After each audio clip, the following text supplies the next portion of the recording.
चला. चला. वॉक. उशीर होतोय, चला लवकर.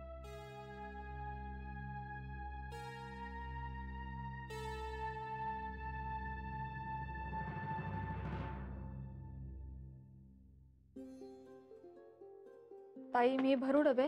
नाही झालंय सगळं, सकाळचं सगळंच झालंय. आई वेण्या ते मी थांब. ते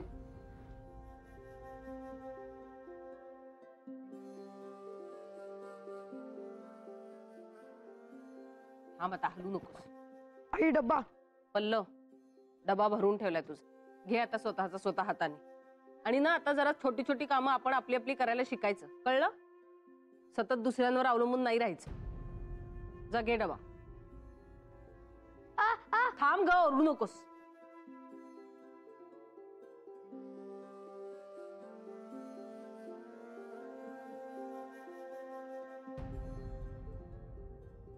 आई तुमचं ते का टाइमपास करतोयस पल्लव?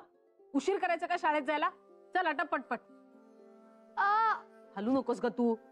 ताई मी काही करू का? नाही, झालंय सगळं. तुझं तुझं काय असेल ते करून घेतो.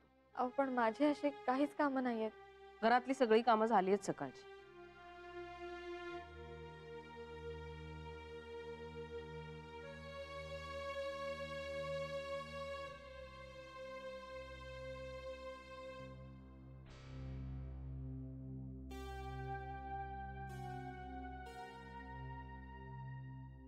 काय का सेम? हो, सगळेच परक्यासारखे वागतात, पण मीही अशीच वागत होते ना रे. त्यावेळी त्यांनाही असंच वाटलं असेल. अगदी खरंय. आपण जगाशी जसे वागतो तसंच जग आपल्याशी वागतं.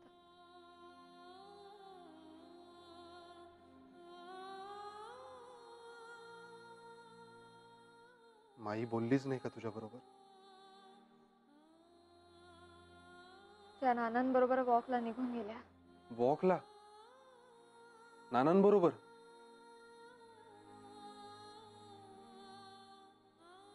किती चिडचिड करायची ती नानांबरोबर वॉकला जायला.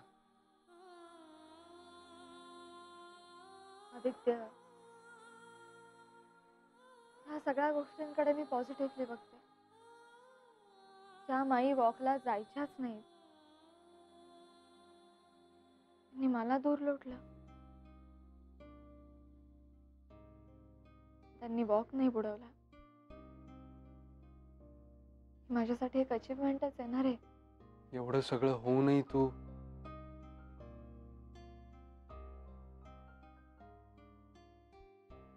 बरं वाटलं?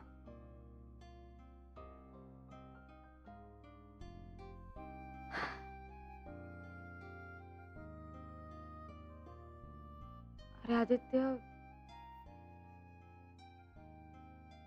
प्रमोशनचं सांगायचंच राहिलं रे. गिफ्टही राहिले. आता आता काय? तू दादांचं तरी गिफ्ट देच आणि प्रमोशनचंही सांग. पण तू गिफ्टला नाही म्हणाला तर? आणि तो माझ्याशी बोललाच नाही तर?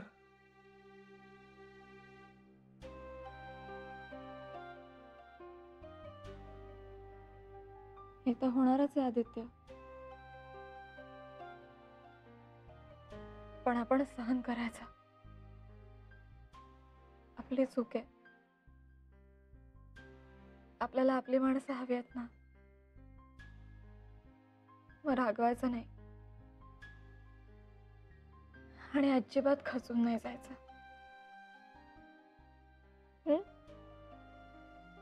आत्ताच देऊन येतो गिफ्ट. तू पण येतेस बरोबर? नको, तू एकटाच जा. ओके.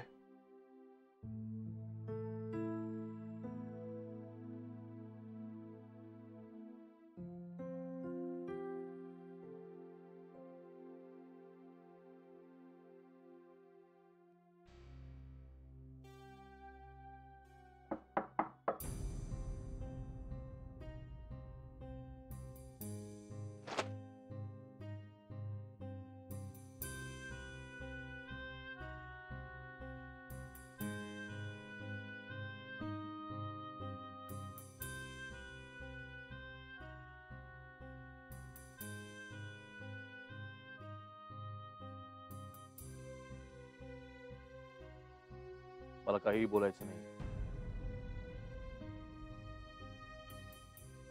दादा प्लीज ऐकून तरी घे. काय सांगणार होतो मी तुला?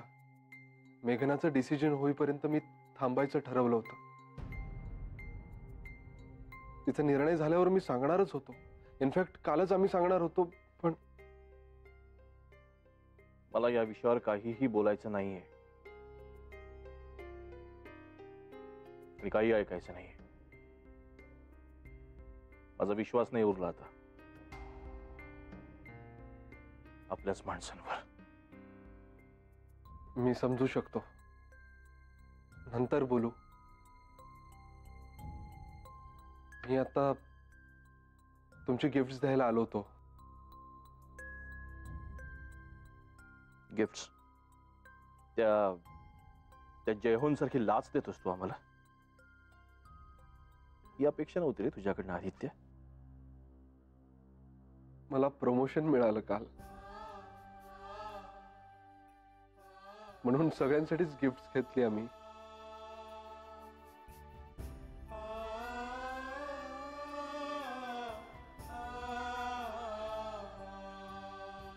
तू नेहमी सगळ्यांसाठी घेतोस, स्वतःसाठी काहीच घेत नाहीस. म्हणून मला स्पेशली तुझ्यासाठी काहीतरी घ्यायचं होतं. विजयासाठी पण आहे.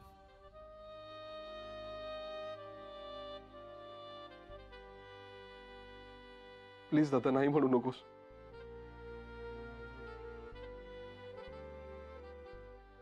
खूप मनापासून घेतलंय मी.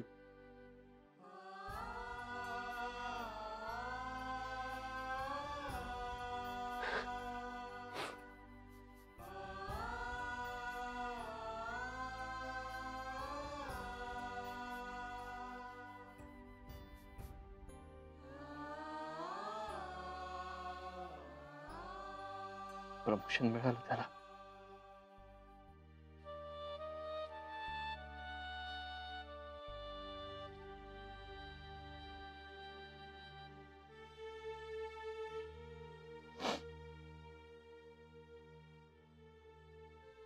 आदित्य,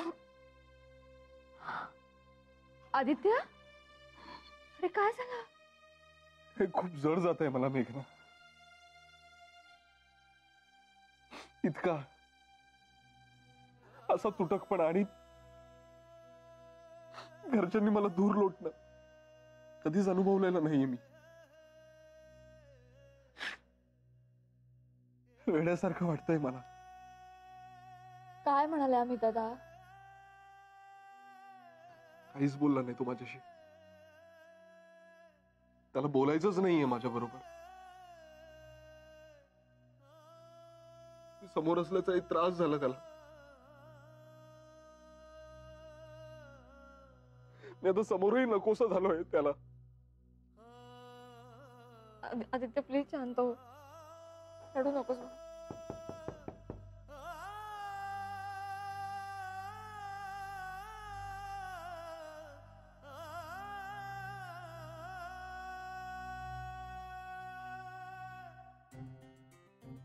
विजयाताई,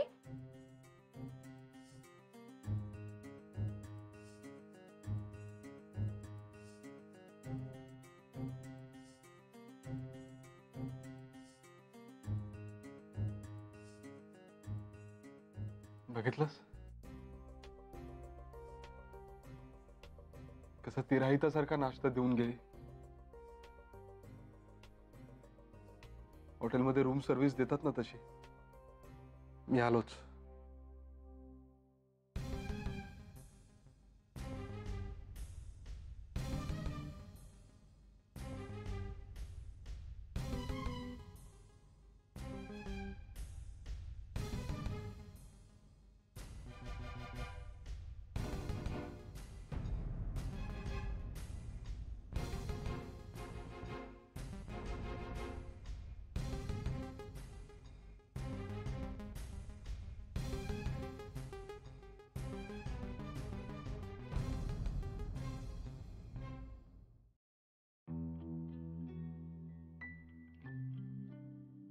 मी निघतो ऑफिसला.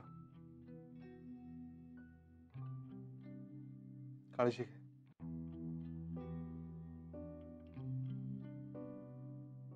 नीट जा आणि प्लीज काहीतरी खाऊन घे. हम्म.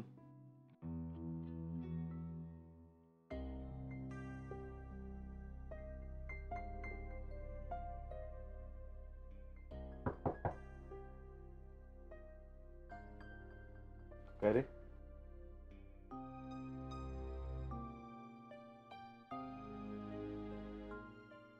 मी निघतो ऑफिसला. बर. येतो.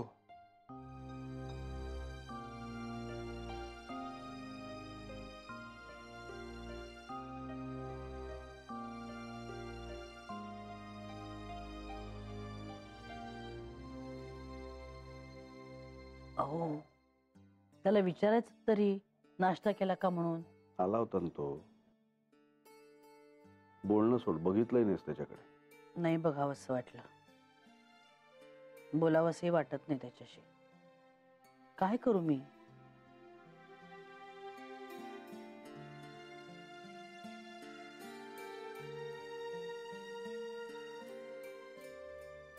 प्रमोशन मिळालं आदित्यला.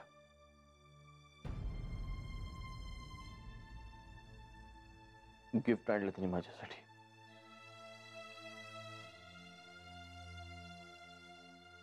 विजयासाठी पण घेऊन आला. अरे वा. हो का? पाहिलं, इतका वेळ इथे उभा होता, बोलला एका अक्षरान तरी आपल्याला. कसं बोलणार होता? तो येतो म्हणून सांगायला तू मान फिरवलीस. माई, आदित्य काही न खाताच गेलं. पाहिलं, माझं पोरग उपाशी गेलो ऑफिसला, काही खाल्लं सुद्धा नाही त्यानं. त्यात काय एवढं? ऑफिसमध्ये जाऊन खाईल तो. काय लहान आहे का आता? अहो, पण हिनं विचारायला हवं होतं की नाही? हिनं त्याला असंच पाठवायचं उपाशी? नाही नाही माई, ती ऍक्च्युली ना आली होती मला सकाळी विचारायला, पण मीच तिला म्हटलं किचनचं सगळं झालंय सकाळचं म्हणून. आणि मी ना त्यांच्या रूम मध्ये ब्रेकफास्ट पण नेऊन दिला होता, पण नाही खाल्ला दोघांनी. मला ना काही कळेन असंच झालंय. आता दिवसभर माझ्या डोक्यात हेच राहणार की माझं पोरग उपाशी गेलं ऑफिसला. माई, रडू नकोस. नाही रे, माझ्या संसाराला ना दृष्टच लागली कोणाची तरी. संजीवनी, काही दृष्ट लागलेलं नाही. काहीतरी बोलू नकोस बरं तू. असं कसं म्हणता तुम्ही? खोटं बोलले ते दोघं माझ्याशी. राहून राहून माझ्या मनात तोच विचार येत राहणार. मग सगळं मागचं आठवायला लागतं हो एक एक. फसवलं दोघं.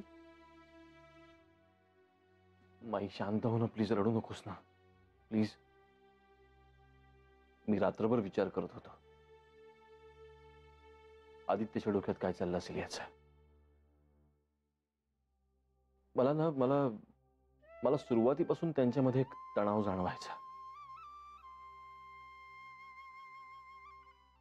हजारदा विचारलं सुद्धा की काही प्रॉब्लेम असेल तर माझ्याशी बोला, मला सांगा, पण नाही सांगितलं कधी. बरं, आणि सांगितलं असतं तरी काय सांगणार होता? माझ्या बायकोचं दुसऱ्या मुलावर प्रेम आहे, आणि या सगळ्यावरती आपण काय रिएक्ट होणार होतो?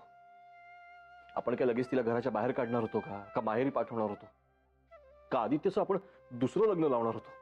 त्यांनी कदाचित ना नेमका हाच विचार केला असणार,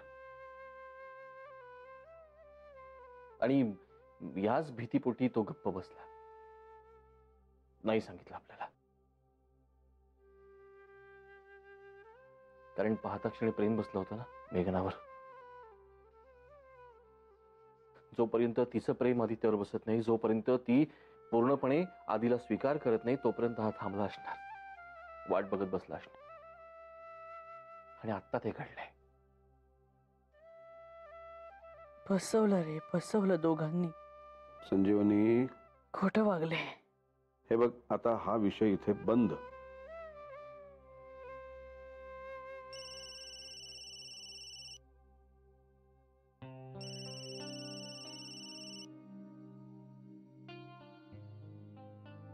हा बोला दित्या, पोचलास? हो, जस्ट. तिकडे काय? कोणी बोललं का तुझ्याशी काही? कोणीच नाही. मी निघताना रोजच्या सारखं माईला सांगायला गेलो होतो. ती काहीच बोलली नाही. सावकाश जा, बाईक जोरात चालवू नकोस, लवकर ये.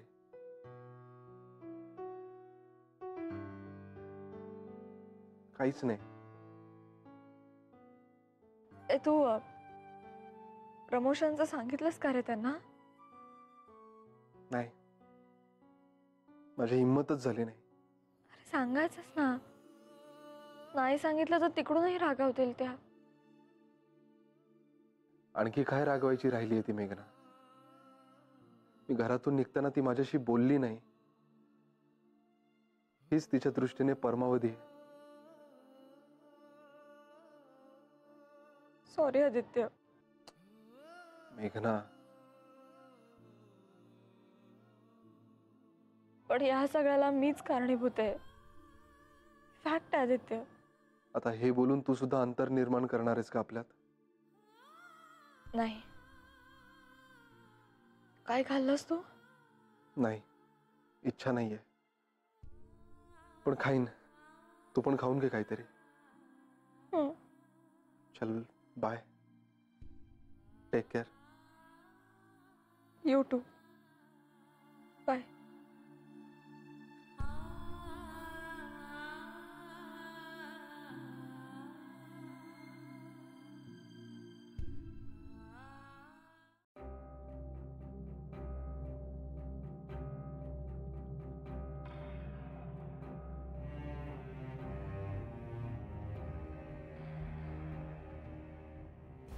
माही, आदित्य गेला ऑफिसला आणि ती असेल तिच्याच खोलीत. माई, काल रात्री झोपच नाही आली ग. कुणाच्याच डोळ्याला डोळा लागला नसेल ग. माझ्या तर अंगातलं त्राणच गेल्यासारखं झालंय. काय हे सगळं घडलंय ग आपल्या घरात? माझा तरी विश्वासच बसत नाही या गोष्टीवर. तुझ्या अर्च्या सगळ्या विधीमध्ये ही मुलगी आदित्यची बायको म्हणून त्याच्यात सहभागी होते, आणि दुसरीकडे मात्र मनातून निर्णय घेत होती. छे, भयंकर आहे सगळं. अर्चू, माझं फक्त एवढंच म्हणणं आहे, एवढं जर त्या मुलावर तिचं प्रेम होतं ना, तर मग तिने सांगायचं होतं ना आई बाबांना, आणि करायचं होतं लग्न त्याच्याबरोबर. पण वडिलांचं दडपण झुगारण्याची हिंमत नव्हती ग तिच्यात, म्हणून आपल्या मुलाबरोबर लग्न केलं. आणि आपला मुलगा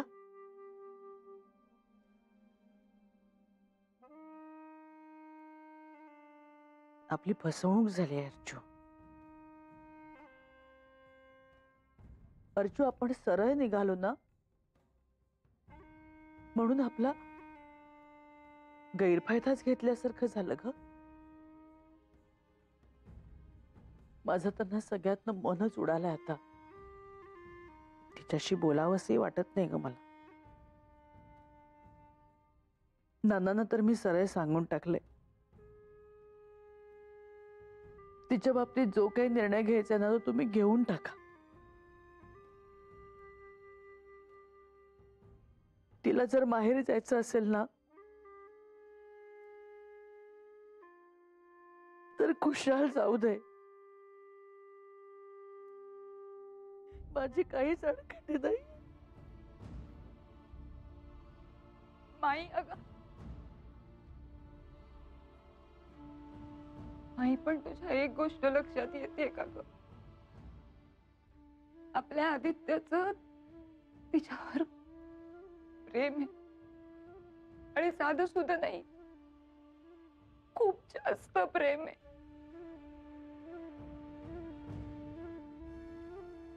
आणि तिचं उद्या समजा ती माझ्या आदित्यला सोडून गेली तर काय करायचं माझ्या लेकानं? नाही माही,